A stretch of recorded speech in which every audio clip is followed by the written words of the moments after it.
ఇప్పుడు సినిమాకి సంబంధించి ఇప్పుడు హరిశంకర్ గారు మహేష్ బాబు ట్వీట్ ఉంది కదా, అది ఏమన్నా ఇంపాక్ట్ ఏమైనా చూపిస్తారా మహేష్ బాబు అన్న? ఆయన చెప్పారన్న, ఎన్నిసార్లు ఇచ్చారన్న, అదేదో అనుకో బాక్స్ ఆఫీస్ అన్నట్టుగా ఇచ్చారు, అంతేగాని ఆయన ఏమి మహేష్ బాబు గారు ఆయన కళ్యాణ్ గారికి ఎన్నిసార్లు సపోర్ట్ చేశారు? జల్సాలో వాయిస్ ఎవరు ఇచ్చారండి?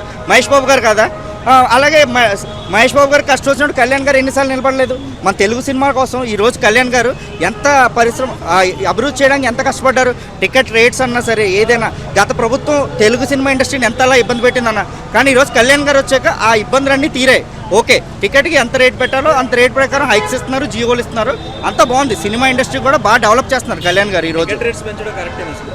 సార్, టికెట్ రేట్స్ పెంచాలంటే అది సినిమా బట్టి ఉంటుందండి. అన్ని సినిమాలకి పెంచడం అనేది నేను ఒప్పుకోం, కానీ పెద్ద సినిమాలు పెద్ద స్టార్ హీరోస్ అన్నప్పుడు కొన్ని సినిమాలు పెంచాలి. అది సినిమా ఇండస్ట్రీకి అభివృద్ధి. ఈరోజు టికెట్ రేట్స్ అన్నీ పెరుగుతున్నాయి కదండి, అన్ని ధరలు పెరుగుతున్నాయి, దాంతోపాటు టికెట్ రేట్స్ కూడా పెరుగుతాయి. అయిన తర్వాత సినిమాలు చేస్తున్నారని కొంతమంది అంటారు, అభిమానులుగా మీరేమంటారు?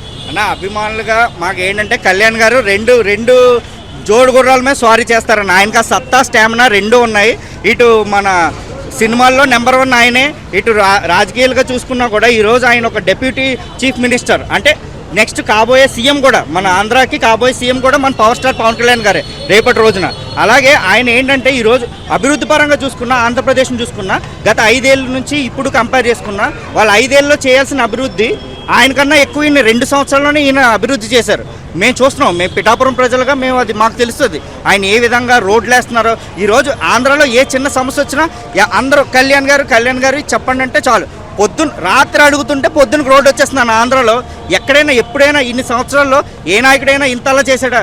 ఏ సమస్య ఉన్నా సరే, ఏ చిన్న సమస్య ఉన్నా, ముఖ్యంగా మొన్న ఇప్పుడు వచ్చే ఒక ఊర్లో కరెంటే చూడలేదంట, ఎలా ఉంటుందో కూడా తెలియదంట.